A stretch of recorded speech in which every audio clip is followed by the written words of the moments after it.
In 2009, Libyan leader and noted Pan-Africanist Muammar Gaddafi stated, "I will fight for a greater voice for Africa. I am the king of kings of Africa, and my international status does not allow me to descend to a lower level." Gaddafi dreamed of uniting the entire African continent against future competitors, and regardless of your opinions on the deceased leader, his ambitions truly were larger than life, and he was in fact the man who single-handedly was responsible for the creation of the African Union, which has had its successes and failures, and some have speculated on just how much of a behemoth of a country a united African continent could be. For all intents and purposes, this is impossible, and I'll state it outright. The African Union is light years behind the same integration seen in the European Union, or even another regional supranational organization like ASEAN, not to mention the extreme cultural differences across the African continent.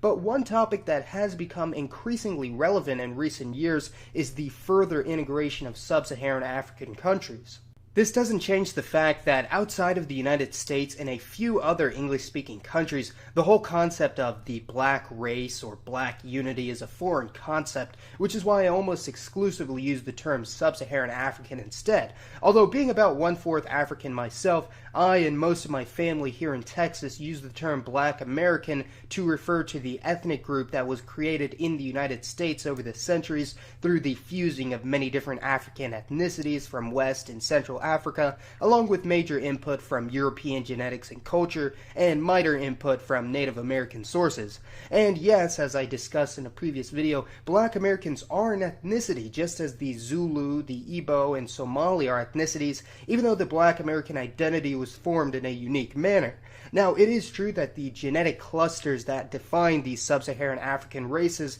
such as Horn Africans, Nilotes, Khoi, and Bantus, are all closer to each other than to any population from outside the continent. However, the genetic distance between these various African groups is just as great, if not greater, than between the most disparate of non-African populations. Honestly, the thought that all sub-Saharan African countries would unite on a premise as superficial as race is as completely absurd as the thought that all East Asians would unite because of race. But nevertheless, there have been movements aimed at this goal, mostly spearheaded in the United States, where racial politics takes on a completely different meaning than in the rest of the world. And let's go ahead and discuss some of the history of Pan-Africanism and the logistics and statistics if such a scenario were to conceivably happen in the near future, similar to my videos on a Pan-Hispanic, Pan-Slavic, Pan-Arabian, and Pan-European scenario. The most likely scenario I see happening in our lifetime would be the unification of the East African community, a topic I made a video about a while ago,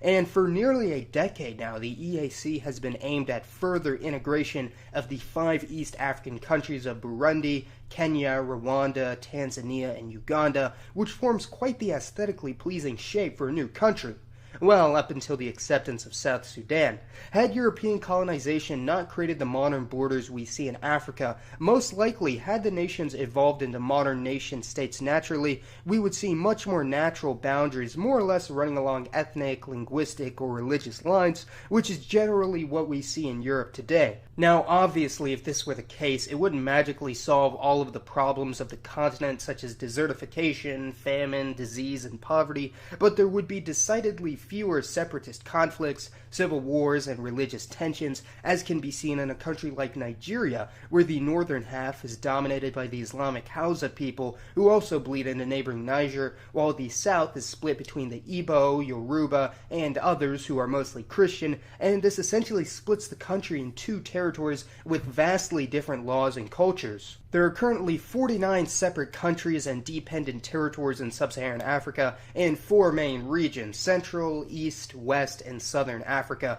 with each having a unique history, with the many formerly being a part of the French, British, Belgian, Dutch, Portuguese, Italian, German, or Spanish empires, and the wave of anti-colonial movements that swept through the continent in the 1950s to 70s have greatly impacted the mindset of many in the region. As many know, Ghana was essentially the first colonized country in sub-Saharan Africa to gain its independence, and the Ghanaian president Kwame Nkrumah envisioned the future continent of Africa as united, through their common struggle for self-governance, and additionally there are countless Caribbean countries in the America with an Afro-Caribbean majority, and there are countries like Haiti mired in extreme poverty, and on the opposite end of the spectrum there's Trinidad and Tobago, one of the most successful nations in the Caribbean with a quickly growing economy. There are also some who have called Brazil a majority black country, which I personally find rather strange, as only around 20 to 25% of the country's gene pool is of sub-Saharan African origin, although it is true that the majority of the country has at least some African ancestry, and likewise, even though the bulk of the gene pool in Cuba, the Dominican Republic, and Puerto Rico is of European origin, the majority of the population still has a good amount of African DNA through intermixing throughout the modern and colonial era. So most likely, if there was to be a large Pan-African movement, it would probably involve the 49 territories of sub-Saharan Africa, and although countries like Haiti and Jamaica have long desired closer relations with the land of their ancestors, it'd be highly improbable that they would be annexed into this new superstate. Because of the ethnic and religious hyper-diversity seen in the region, this of course would be difficult, but perhaps a unique system of autonomous regions and adequate representation borrowing from other large countries such as China and Russia could help stabilize this giant of a country. But just how large would it be? As of 2018, sub-Saharan Africa had a mind-numbing 1,045,000,000 people, up from 850 million only a decade ago, meaning it would be a runner-up behind China and India as the most populous country on Earth. However, all of these people are spread out over 8 million square miles, or 20 million square kilometers, over twice as large as the United States, and 20% larger than the current largest country, Russia, which gives it a population density actually about the same as the American state of Kentucky, as there are high disparities between the Sahel, Congo, and Kalahari regions, and the vast urban sprawls in Nigeria, Ethiopia, and South Africa. The top 5 most populous countries in sub-Saharan Africa make up nearly half of the entire population, and this is doubly true for the GDP of $4.3 trillion US, wherein wealth is concentrated in large cities as well as countries with oil, with countries like Gabon, Equatorial Guinea, and Angola having large GDPs due to large petroleum reserves, although a large chunk of the population in these countries still live in poverty, with a minority holding most of the wealth. For such a huge and diverse country, choosing a single federal capital would be difficult, so one plan already implicated by several countries today is to establish multiple capitals. And in my opinion, the cities Addis Ababa, Lagos, and Johannesburg would be ideal for representation, and lying in 3 major regions of the new country would appease a large portion of the population. For the most part, though, there is relatively little internal migration between major regions in the continent of Africa, with the exception of West Africans, many of whom have migrated to the Gulf of Guinea and South Africa. Just because most sub-Saharan Africans have dark skin, though, doesn't mean they're the same ethnically and genetically, and the region actually has far more immigrants than most people would actually expect, although undoubtedly speakers of the Niger-Congo languages, who have the standard African phenotype, would dominate the new country, making up 70% of the population, with large minorities of Horn Africans, Nilo-Saharans, and Chadic peoples. Other racially distinct peoples of much smaller numbers include the Khoisan of southern Africa, Pygmies of the Congo, Malagasy of the island of Madagascar, and the various Creole African peoples such as the Cape Coloreds, Cape Verdeans, and others of mixed European and African descent. Mostly located in the northern parts of the Sahel, Arabs, Berbers, Tuaregs, and others of Middle Eastern and North African descent number nearly 10 million in sub-Saharan Africa and have been involved in separatist movements in Mali and Niger. And although their numbers are stagnant to dwindling in most countries, there are still an estimated 9 million people of European descent in the region, mostly in South Africa, of course, but with lesser-known European minorities in Angola, Nigeria, Kenya, and Madagascar,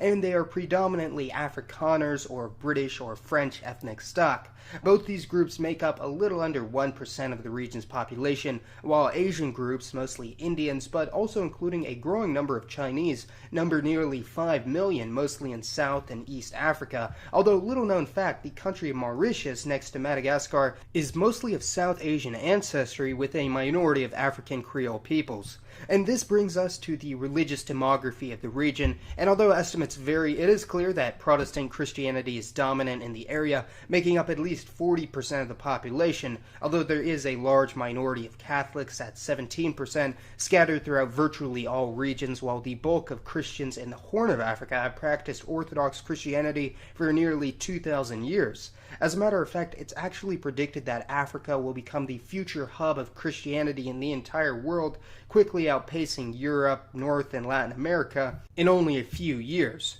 Owing to their proximity to the greater Middle Eastern region, Islam is naturally the second largest religion at around 30% and is actually dominant in most of West Africa, as well as being a huge minority in East Africa, especially the Horn, while only a very small minority consider themselves atheist or irreligious. It's hard to estimate, but it is clear that traditional African religions are quickly being replaced by Christianity and Islam, and although not claimed outright, easily up to 10% of the entire population still incorporates elements of animism into their everyday religious life, such as the belief in shamans and witchcraft. In order to help administration, there would need to be a lot of subdivisions, which could be drawn along ethnic lines like in Ethiopia, or be completely arbitrary, but currently there are over 400 first-level administrative divisions in the region, nearly 10 times as many as in the US. Unfortunately, we don't have time to get into the various political systems present in the continent, spanning all around the political compass. But either way, it is clear that these sorts of pan-racialist politics very rarely ever take hold in countries, and it's beyond unlikely that a sweeping wave of pan-African nationalism would ever take over Africa,